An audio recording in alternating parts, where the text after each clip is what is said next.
Joining me now is Business Editor Ross Greenwood. Ross, what are we expecting here? It's a flat result, actually, Tom. The unemployment rate is expected to be amongst the lowest we've seen in 40 years in Australia, but it should be fairly steady around 3.5%. If there's any significant change to that, it could change the outlook for potentially interest rates, even though the Reserve Bank is expected to keep pressure on by just maintaining that 0.5% interest rate. Here it is. So it is actually lower than anticipated. The unemployment rate has come in for July at 3.4%. Which is lower than what was forecast by the markets. And we'll get a few reasons as to why this has taken place for you just now. But just repeating that the unemployment rate in Australia has dropped to some 3.4%, lower than expected. And this will take Australia's unemployment rate significantly lower than, as I say, it was certainly anticipated to be. Just a few little bits and pieces coming out of here. We can see that the participation rate again has dropped a little to 66.4%. You've also got the employment, the number of hours worked has fallen just a touch as well.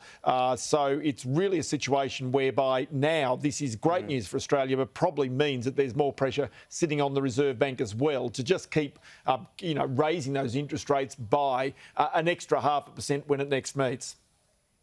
Yeah, so interesting to note, it's fallen, but seasonally adjusted terms on jobs, full-time employment, Ross, falling by 86,000. So that's always the figure they look at. Part-time increasing by 46. So in other words, 40,000 jobs shed overall. That way the unemployment rate's gone down, as you explained, as the participation rate comes down. But full-time employment coming down 86,000. So this number that's gone lower and lower and lower, you'd say that this time it's only achieved that feat through that quirk of the participation rate. But that'll be quite important to look at, won't it, the full-time employment rate there? It will be there's no doubt, because the number of jobs, and again, it can be a bit seasonal, but it is important. Just one little thing from Bjorn Jarvis, who is the head of labour statistics at the Australian Bureau of Statistics. He said, at the back of this number, the fall in unemployment in July reflects an increasingly tight labour market, including high job vacancies and ongoing labour shortages, resulting, and this is important, in the lowest unemployment rate Australia has seen since August 1974. So, you consider some 48 years ago, the unemployment rate really hasn't been at this level. It does go to show the tightness of the labour markets. That continues to put pressure on wages growth. Wages is an element of inflation that really the Reserve Bank doesn't want to see emerging. And as a result of that, it is highly likely that you're going to also start to see those interest rates, like New Zealand did earlier this week, raise interest rates by 0.5% to really make certain that the change in behaviour and the inflation is driven out. We can see here also that the number of jobs, as you're saying, is down by some 40,000 in total, though full-time jobs is even greater. Participation rates are lower. Underemployment, that's a good news story for Australia. The fact that, the people, if they want hours, can get hours. And that really, if you like, is overcoming some of the pressures of the cost of living increases that Australians are seeing right now. And as I say, leading to this 3.4% unemployment rate, the lowest that Australia has seen in some 48 years.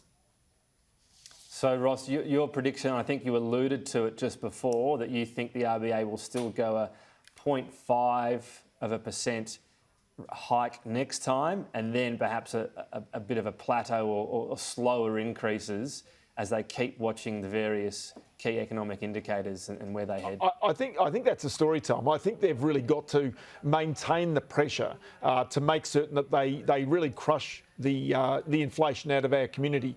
And the real problem, the worst case scenario, would be that they suddenly take their foot off that pedal just a bit too quickly. And you can see here where the inflation rate is now, and that's the reason why they'll keep going. And that plus wage rises is the big issue. What they can't have is a situation where they suddenly say, righto, we think we can take our foot off the pedal and not raise these interest rates anymore, only to see wages inflation start to spike as people try and get their wages to catch up with inflation.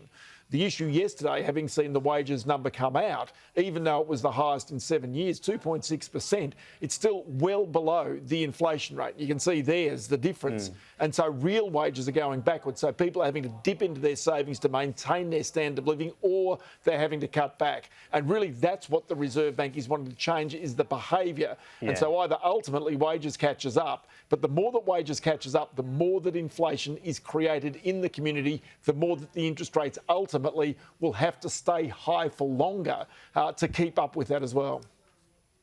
That's the tricky equation. And whilst every interest rate hike, Ross, is sort of on steroids right now, given some of the loans taken out as the housing market was peaking, at the same time, they've got more in reserve than basically they've had for decades. So they've been dipping in initially. I think the dipping in is going to slow down now, right, where people are going to start banking in inflation and think, I better just rein it in a bit here, and we'll see that impact.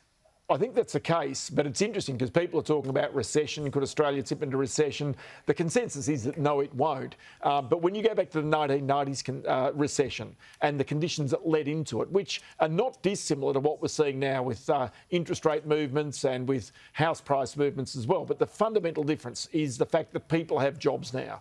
And that is a strength of the Australian economy. The second strength of Australia's economy is our trade data.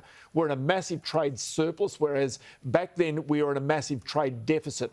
So the two things that really are holding Australia's economy in good stead right now, that are probably staving off any potential significant economic downturn, are number one, the trade numbers, and number two, the fact that people have got jobs. Now, this could change as our borders are opening and we're starting to see more travellers coming back into Australia. But for right now, it is a situation where Australia appears to be one of the more resilient economies of the world right now. And that is many ways borne out by this number of seeing the unemployment rate falling to 3.4%, the lowest in some 48 years. Ross Greenwood, great to get your analysis. Unemployment there falling, but a bit below the surface, as you alluded to. We'll see how this feeds into the next decision by the RBA. Thank you.